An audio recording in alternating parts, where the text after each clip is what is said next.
All right, so today we're going to go ahead and move on to section 2.4, which is going to be all about significant digits. Okay, so I kind of want to just talk a little bit about accuracy and what that means. So if we are measuring to the nearest foot, okay, if we say something, we have a measurement to the nearest foot, okay, what we're saying is that we're allowing that foot to be our margin of error. Okay, so that means that we have half a foot on each side. Okay, half a foot on each side. So our actual measurement would be between 14.5 and 15.5. Does that make sense? Because we're taking that foot, we're cutting it in half, and we're putting it on each side of 15, so that our measurement falls within within a foot of 15. Does that make sense? So we're not doing a foot on each side. We're taking whatever that allowed margin of error is and dividing it into two and putting a little bit on each side. Okay. Same thing if we have measurement to the nearest tenth. Okay. We take half of a tenth. Okay. Which half of a tenth is 0.05, okay, and that's what we're going to do on each side. Okay, so if we want our measurement accurate to the nearest tenth, then we're going to take half of a tenth, right? Remember, a tenth is 0.1, so half of that would be 0.05, and that is what we would be subtracting and adding on either side of our measurement we're trying to get it close to, okay? All right, so the results of a calculation can be no more accurate than the least accurate number in the calculation. Okay, and I can't remember. I want to talk about rounding and significant digits, the difference between that. Okay, and this is just using the Pythagorean theorem. Okay, this would be like if we had a triangle, and we're going to say this side's 15. This side's 17, right? And we don't know what our hypotenuse is, which here we have labeled as D. So if we wanted to figure out this distance here, the diagonal, right, we could use the Pythagorean theorem and say that 15 squared plus 17 squared equals D squared, right? And then just simplifying the right-hand side, we get D squared equals 514. And then to get the D by itself, we have to square root it, right, to get rid of that squared exponent. And what we end up with is 22.67.15681, and probably keeps going and going. So when we talk about significant digits, it's always important to note how the numbers were given to you in the problem. So notice here, I have two significant digits. On this number, I have two significant digits on this number. So what I would want to do is round my answer to two significant digits, okay? And since I have a 6th in the 10th spot, I would round this up and say this is approximately 23 feet, okay? So when I use the phrase significant digits, what I'm saying is how many digits do we have, okay, that denote an actual measurement, okay? So on the triangle I just did above, we had two digits showing the lengths or the measurements of those sides, right? So let me explain what is the difference between a significant digit and not. Okay, here it says the significant digits are the digits obtained by actual measurement, okay? Now, if 0 is used only to locate the decimal place, then it's not considered significant, okay? So let's look at this first one. It says for 0.0025. So if we were going to write this, say, like as a fraction, this is tenths, hundredths, thousandths, 10,000ths, right? We would write this as 25 10,000ths, right? 25 10,000ths. Or in other words, we would write it as 25 over 10,000, right? Notice I don't write 0025 over 10,000. Does that make sense? So if I want to talk about 25 10,000ths, the 25 is the only thing of importance. Because if I was going to write this any other way in fraction form, I wouldn't need those zeros. Those have nothing to do with the actual measurement. The only thing those zeros do is let me know where my decimal point belongs. Okay? So in this case, those zeros are not significant. Okay? Same thing with this next one. If we have 25, or we could read this as 2,500, right? 2,500, I could think of this as 25 hundreds, right? So here our 0 is also assumed to be not significant because I could explain this without needing those zeros, okay? But the difference here is this last one, okay? This last one, and it was funny because when I was learning about significant digits and I look at these, this is probably the one that I'd be like, well, those zeros don't matter at all. We can just drop them, right? But the reason why they matter here is because they have been purposefully added in to represent additional places of measurement. In other words, what this is saying is that we have measured this to 4 decimal places, right? Because if we had only measured it to 2 decimal places, we could just drop those. But the fact that those 2 zeros were intentionally left there or put there means that we specifically want a measurement of 4 decimal places, okay? So that makes these zeros significant.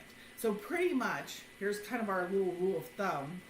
Our zeros, right, are only considered significant if they come after non-zero numbers in a decimal number.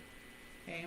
If they come before non-zero numbers in a decimal number, they're not significant because all they're telling us is where that decimal belongs, right? And if they're only used to locate the decimal place, then they're not significant.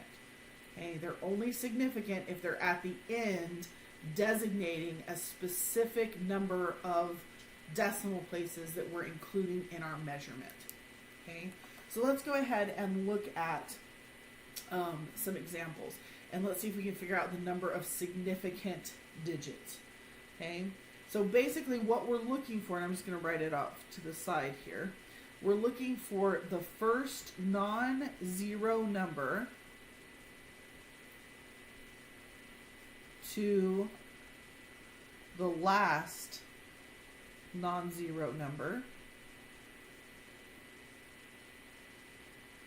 are significant. Okay.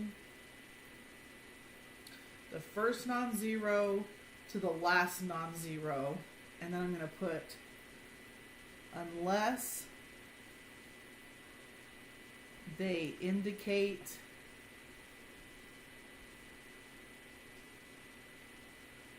an actual measurement. Okay? Let's see if I can get this to focus. That does not look focused, does it? Oh, that's getting better. Okay, perfect. All right, so let's look at this one. We have 408. Well, we only have 3 numbers, and we kind of need all of them, right? There's no way we can say 408 without using all 3 of those numbers. So this one has 3 significant digits. Okay. When I look at this one, I have 6.700.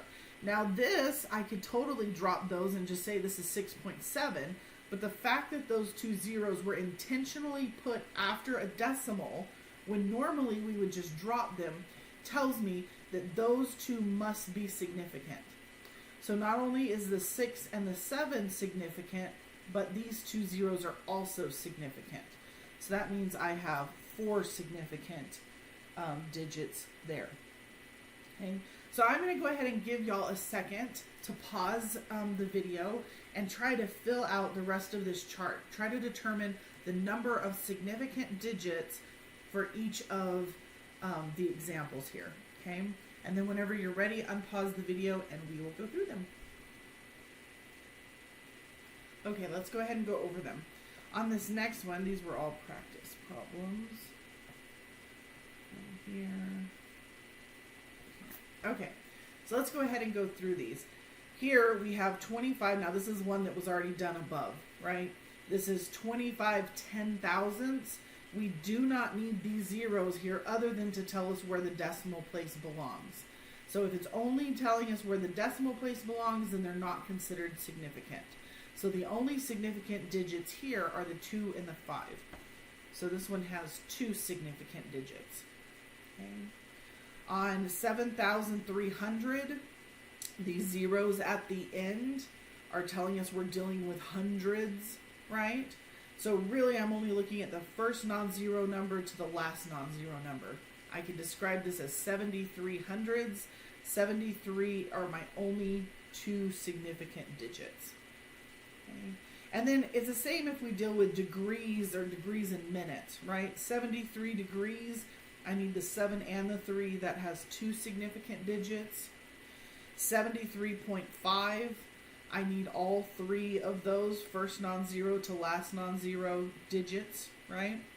So this one has 3 significant digits. Now this one's a little tricky because it has a 0 in there. And I'm like, okay, do I need that 0 or not? So what I'm going to do is I'm going to think about this in its decimal form, because that will help us. Because is this 0 just telling us where that 3 belongs in order for us to know how many minutes there are? Or is that 0 something we need? Okay, so if you're not sure, you can always change it to a decimal. So 73 degrees, 30 minutes. Remember, in each degree, there's 60 minutes. So I could rewrite this as 73 degrees, and this is 30 out of 60 minutes, right? Or in other words, this is the same as 73.5 degrees. So notice when I write it as a decimal, it's much easier to see, okay, I specifically have 3 digits that are all significant. So I'm going to go ahead and write that as 3. Okay. All right. Or you can look at the original and say first non-zero to last non-zero. Right. All right, same thing here. If we turn this one into a decimal, 15 minutes out of 60 total minutes in a degree, this is the same thing as 73.25 degrees if we change it to a decimal. And so we can see here we actually need all 4 significant digits. And when I changed it to a decimal, it actually gave me my last example. So that one we also need 4 significant digits.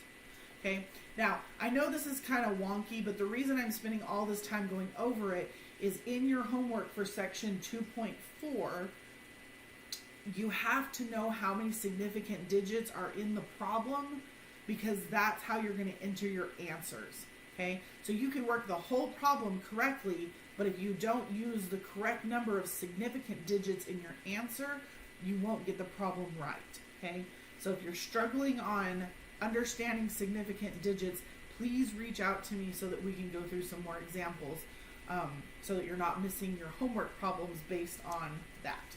Okay, all right, so let's go ahead and move forward, see how we're going to use this. Okay, so we're going to look at solving some problems that we've kind of seen before, but dealing with rounding to significant digits. And then I'm going to show you something a little bit new. We're going to talk about the angle of elevation and the angle of depression. Okay? All right. So this one says, to solve a triangle means to find the measures of each interior angle and the measures of each of the sides. So before I would say, hey, find the missing angle A, or find the missing side length. Okay, well in your homework, if it says solve the triangle, okay, solve a triangle means it wants you to find every single missing or every single interior measure and every single length. Okay, all right, So let's look at an example. Now, before we get into solving, I want to make sure that I know how many significant digits this problem is using. And notice there's only two things that have been given to us. This angle B has been given to us, and this side length has been given to us. This CB side length has been given to us. Okay, so I'm just going to look at these two values and figure out how many significant digits I have in them, right? So first non-zero number to last non-zero number. So here it's easy to see I have 1, 2, 3 significant digits. And here it's maybe less easy to see, but easy enough to figure out 2, 8, and 4. Remember that 0 I don't need to consider. So I have 3 significant digits. I'm just going to write that over here.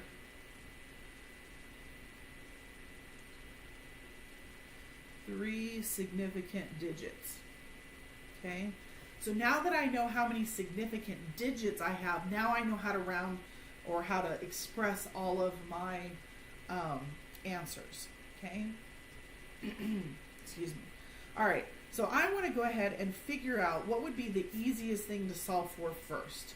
Well, looking at this triangle, I can see that this is a right angle, right?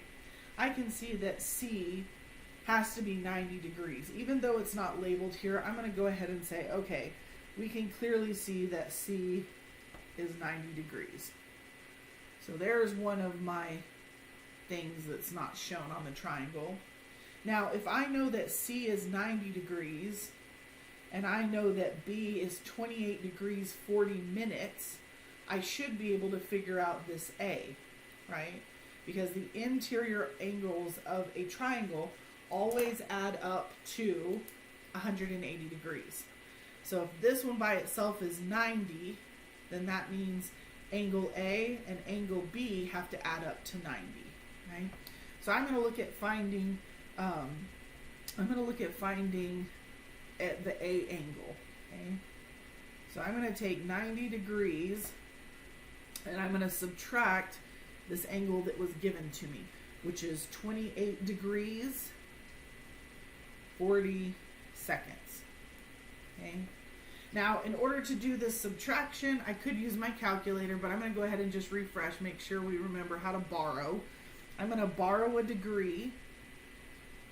So when I borrow a degree from 90, that leaves me with 89 degrees, and it gives me 60 seconds, right? So just taking one of those degrees away so that I can have some seconds over here. And then I'm going to subtract 28 degrees 40 seconds. So when I do that, I end up with what? 20 seconds and 61 degrees. So now we know the measure of angle A. Okay. So A is equal to 61 degrees 20 seconds. So far, hopefully not so bad. This is all stuff we've done before. Okay. All right. So now we know that, oops, I'm going to write that in over here. We know that this is 61 degrees 20 minutes. Okay, I think I said seconds before. Sorry about that, I meant minutes. Okay. So now we have all of our angle measures. Now we have to figure out how to find these side lengths. So this side length was given to us. So the two remaining side lengths we need to find is we need to find this AC side length, and then we also need to find this AB side length, right? And that's just notation when we're looking for a length from point A to point C. We denote it with a little line segment above, okay? So let's look at AC first. If I'm going to try to find the segment AC, I want to look at what I have that was given to me, because I prefer not to use the stuff that I have solved for to find the remaining answers. I'd like to only use the stuff that's given. So if I look and see what's given, I have this angle, 28 degrees 40 minutes, and so that's this B angle. So if I look at this B angle in relation to B, my AC would be opposite it, right? So we're looking for the side that's opposite B, And what we know is the side that is adjacent to B. So I'm looking for a trig function that deals with opposite and adjacent. So opposite and adjacent, I can use the tangent value, right? So if I look at the tangent value of 28 degrees, 40 minutes, I get that by doing opposite over adjacent, okay? So I'm going to fill in my values. So that means the tangent of 28 degrees, 40 minutes is equal to this opposite side, which I'm just going to leave it labeled the AC line segment, all over the adjacent side, which was given to me 25.3.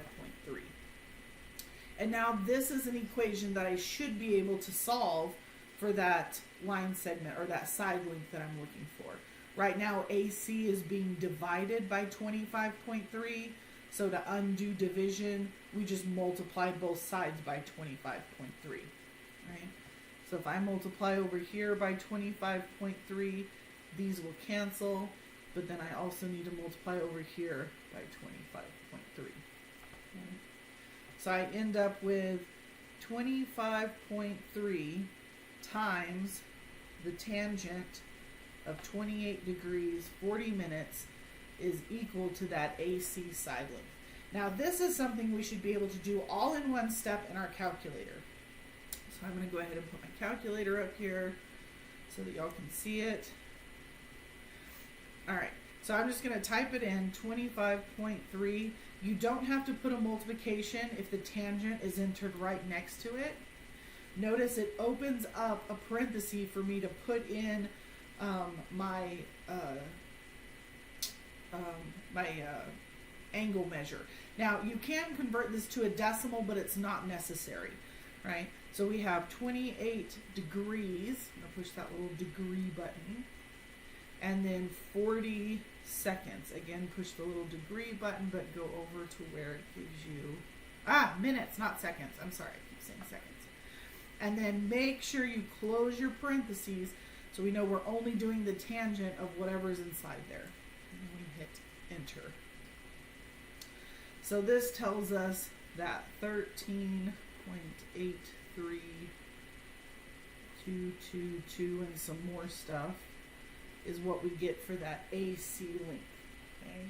Now, again, when we go to solve this triangle, remember we had to look and see how many significant digits we had. So we determined that we have 3 significant digits, so we are going to round to 3 significant digits. So I start at the beginning. 1 is a significant digit, 3 is a significant digit, so my 3rd significant digit would be here. And if I use my general rounding rules, since there's a 3 behind it, that's not going to bump up. So we're just going to leave it as 13.8. So AC is approximately 13.8 inches. Okay. All right. So now, let's see. We're almost done, right? We have found all of our angle measures. We have now found the AC side length. So now let's look for this AB side length. Okay. So again, you can use any of the answers that you have found, right? But what I like to do is always use the values that were given. So if I'm looking for this side length, my hypotenuse length, right? I really want to write it in terms of this angle B and this side that I know is 25.3. Because even though I'm pretty confident that I solved this side length accurately, what if I didn't? What if I made a boo-boo, right? So if I have this AC side, I could use my AC side and the 25.3 and use the Pythagorean theorem to find my missing side. But again, if I messed up on my AC, then I'm going to mess up on this one. So I prefer to use the given values. So using these given values, if I stick with using angle B, I'm now still going to be using this adjacent side, which is 25.3. and my hypotenuse. So I need to figure out what uses the hypotenuse and the adjacent side, or the adjacent side and the hypotenuse. And what comes to mind for me is cosine, right? Cosine is adjacent over hypotenuse. So let's go ahead and write that. I'm going to solve for the AB length right here. And I know that cosine of 28 degrees 40 minutes is equal to the adjacent side over the hypotenuse. So I'm going to go ahead and just write in what that would be. So the cosine of 28 degrees 40 minutes would equal to my adjacent side, which is 25.3, over the hypotenuse, which is the AB length I'm looking for. Okay? And now I want to get this AB length all by itself. But right now it's stuck in the denominator. So I first need to get it out of the denominator. And the way that we do that is we just multiply by that AB side length on both sides. That way it cancels on this side. AB side length. Alright, so now what I have is my AB side length times cosine of 28 degrees 40 minutes is equal to 25.3. And now the last thing I need to do to get this AB side length by itself is divide off this cosine value. So I'm going to divide this side by cosine 28 degrees 40 minutes, and I'm going to divide this side by cosine 28 degrees 40 minutes. That way this cancels, and my AB side length is going to be equal to, again, I should be able to do this all in one step on my calculator. I hope you have your calculator and you're following along. So 25.3 divided by cosine of 28 degrees 40 minutes. There we go. Make sure you close that parenthesis. And we get 28.834 and some more stuff. So 28.834 and some more stuff. Okay. And again, we're using 3 significant digits. Now this doesn't necessarily always mean it's going to be to the nearest tenth, because if we had, say, a value that came out to be in the hundreds, then all of our significant digits would be before the decimal place. So make sure you're counting the actual digits, not necessarily place value. Okay.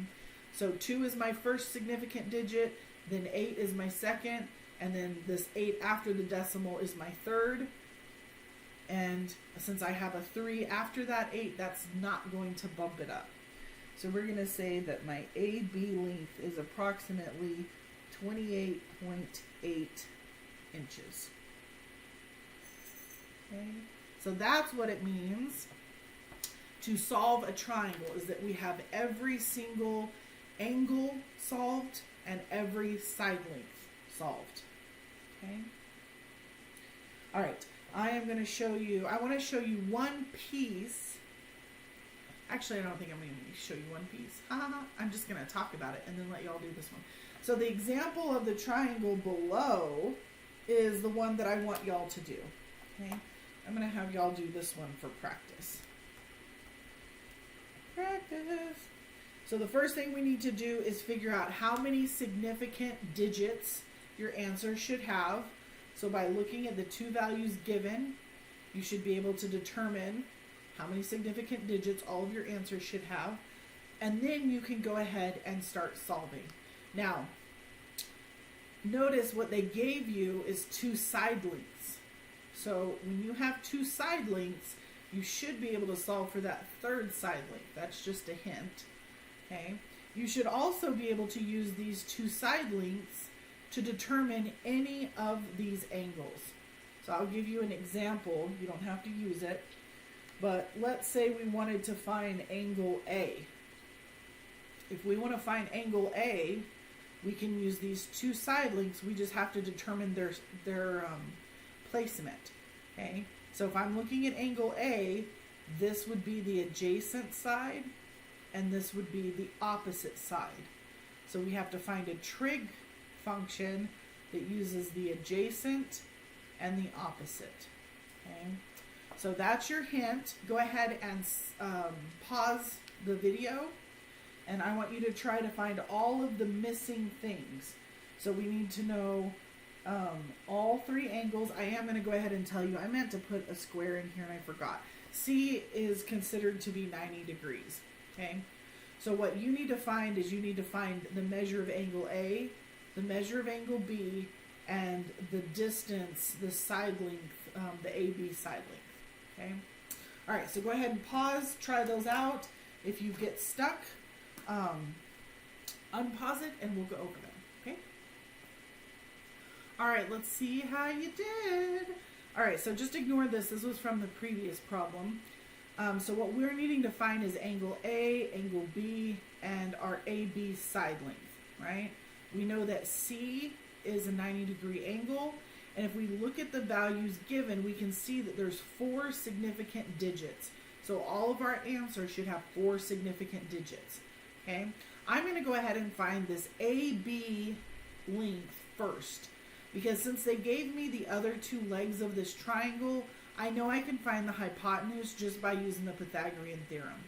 So I'm going to take 55.87 and square it, and I'm going to add it to the 44.25 squared, and that should equal my hypotenuse, my AB length squared. Okay, so those 2 I need to go ahead and square and add together, and then to get rid of the square on my length that I'm searching for, right, I'm going to do the square root of that. So once you calculate that out, you should get 71.2707, blah, blah, blah, blah, blah, some more stuff, right? And since we want 4 significant digits, my first 2 are before the decimal place, and then my last 2 significants are after the decimal place. So I end on this 7. Since there's a 0 behind it, we just leave it as 7. So we can go ahead and say that AB side length is 71.27 feet. I forgot to put feet in there. Okay.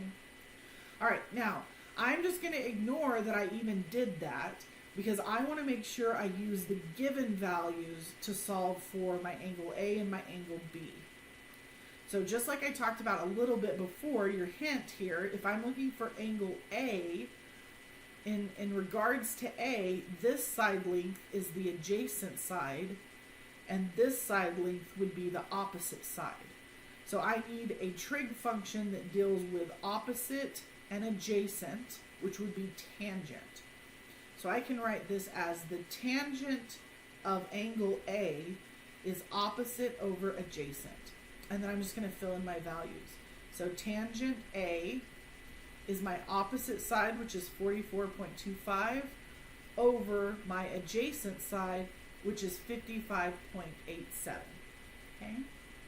And now this is something I can solve for, right? Because if I want to get A by itself, I can get rid of the tangent by doing the tangent inverse function. So I know we've all slept since the last time we did this, but remember, your inverse tangent functions are usually the second button or the second feature of your sine, cosine, and tangent buttons on your calculator.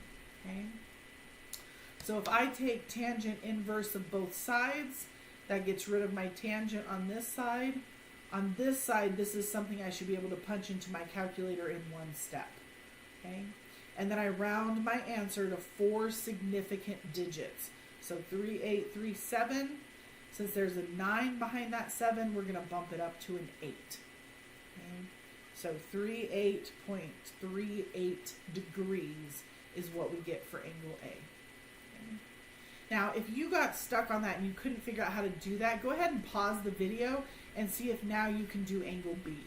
Okay? Just give yourself an opportunity to try to work that one by yourself. If you were able to work both of them, then we'll just keep going. All right? So for angle B now, if I look at these 2 sides, notice 58.87 is opposite my angle B, and 44.25 is adjacent to angle B. So again, we're using opposite and adjacent, so I can use my tangent. So this tells me that the tangent of my angle B, I can calculate by doing opposite over adjacent. Now make sure you plug them into the right spot. For angle B, 55.87 is the opposite value, so that goes on top, and the adjacent side is 44.25. And then we solve it the same way. We can get rid of our tangent by taking the tangent inverse of both sides and then rounding our answer to 4 significant digits. Okay? All right, so solving for missing angle measures and side lengths is something we've done before. The only new thing there was using our significant digits. Okay? The new thing that we want to go over in this section is talking about the angle of elevation and the angle of depression and how we can use that to solve problems. Okay? So let's look at the angle of elevation. When you think of the angle of elevation, you're looking at this starting point. Okay, think of this as looking forward. Okay? If we are standing right here and we're looking forward, okay, that's our initial side of this angle. And in order to open the angle up, we actually have to change to looking up. Okay? In other words, we're elevating that angle. From where it is, it's opening upward. Okay? Does that make sense? So that's considered an angle of elevation. An angle of depression is the exact opposite, right? You start by, again, looking forward on your initial side, but in order for this angle to open up, I guess I should have put a little arrow there, okay? In order for this angle to open up, we go from looking forward to now we're actually going to look down, okay? Looking down. Okay. All right, so let's show an example. And again, I'm not going to have you learn these definitions or have to reverberate them like on an exam. But if I ask you, you know, something about the angle of depression or the angle of elevation, you need to know, okay, it's opening up, I'm looking up, or I'm looking down if it's angle of depression. Okay, so let me give you an example. And this one on the bottom of the page here. It says, the angle of depression from the top of a tree to a point on the ground 15.5 meters from the base of the tree is 60.4 degrees. Find the height of the tree. Okay, so angle of depression means that I'm looking down, okay, from the top of a tree. So let's just draw a little, here's our tree. Not a great tree, okay? So if we are up here, like this, right? This is our looking forward. Then it says our angle of depression, meaning we're opening up downward, right? Our angle of depression downward to a spot on the ground. So let's pretend this is our spot, or a point, sorry. To a point on the ground that is 15.5 meters from the base of the tree. So I know that this distance right here is 15.5 meters. Okay. Then I know this angle of depression is 60.4 degrees. 60.4 degrees. Okay. And what we want to find is the height of the tree. So what we want to know is we want to know this side length right here, right? So we know this is a 90-degree angle if we just drop that triangle down, but this height, which we'll call h, is what we're solving for, right? Okay, so in order to find that, what I'm going to use is our little tricks that we learned, right, with angle measures. This initial side and the ground are parallel, right? This side down here is parallel with where we started up here in the sky, right? So remember whenever we talked about intersecting parallel lines, right? If this side is 60.4 degrees, then that means this opposite side on this side of that same interjecting line is going to be 60.4 degrees, right? Do y'all remember doing that? We talked about having a line pass through two parallel lines. Okay.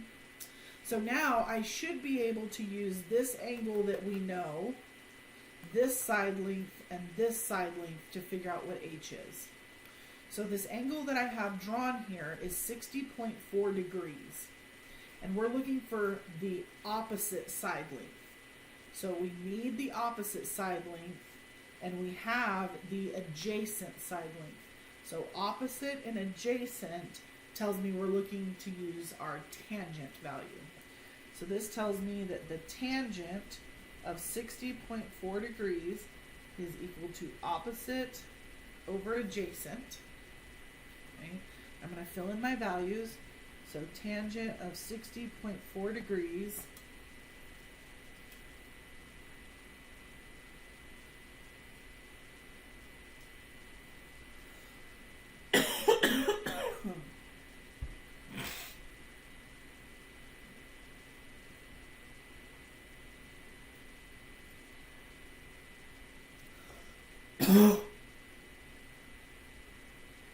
is equal to my opposite side, which we know is h, over the adjacent side, which we know is 15.5.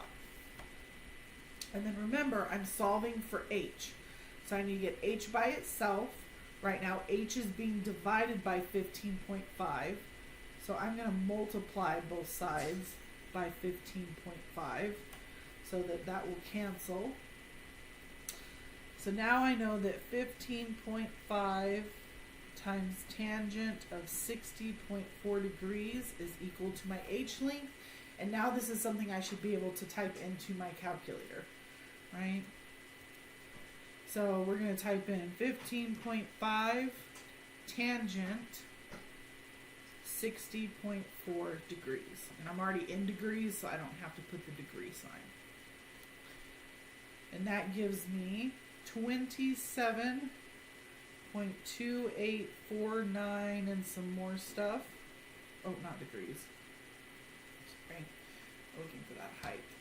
Okay, so I have my answer. Now I just have to figure out how many significant digits I have.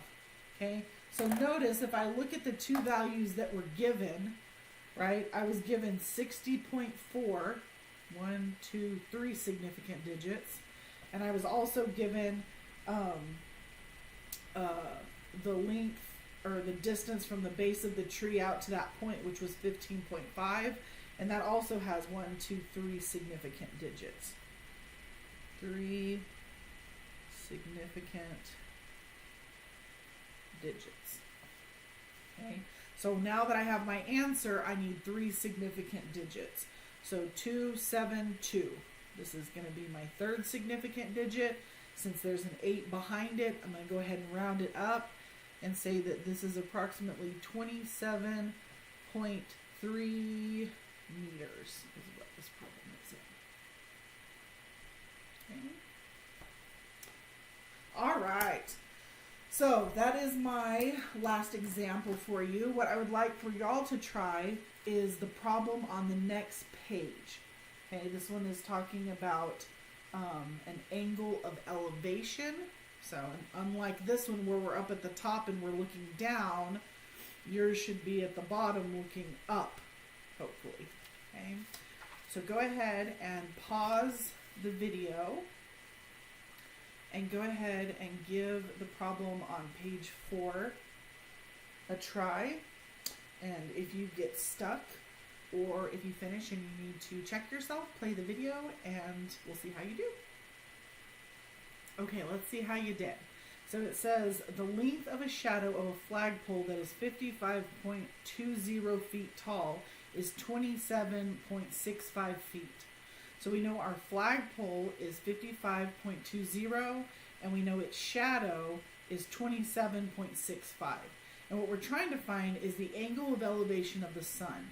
So the sun has to be up here somewhere, right, to be able to cast the shadow down. So what we're looking for is this angle, which I'm just going to label as theta. Okay.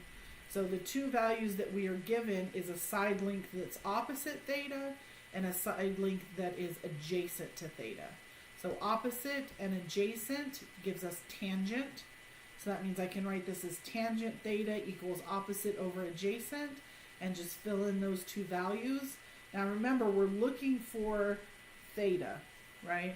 So if I'm solving for theta, I need to get rid of the tangent. We can get rid of tangent by taking tangent inverse of both sides. That way I'm just left with theta is equal to tangent inverse of my ratio of side lengths here. That's something I can type into my calculator.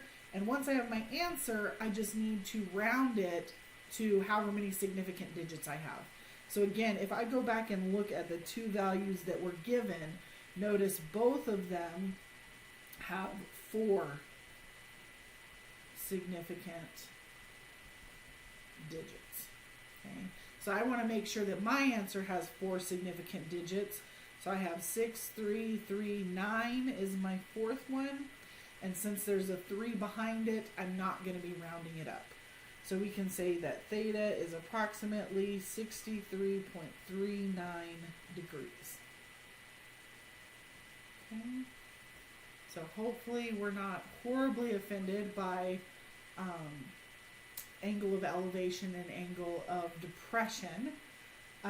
That is the end of section 2.4, so you should now be able to do that homework on my math lab. If you have any questions, just let me know. I'm happy to help.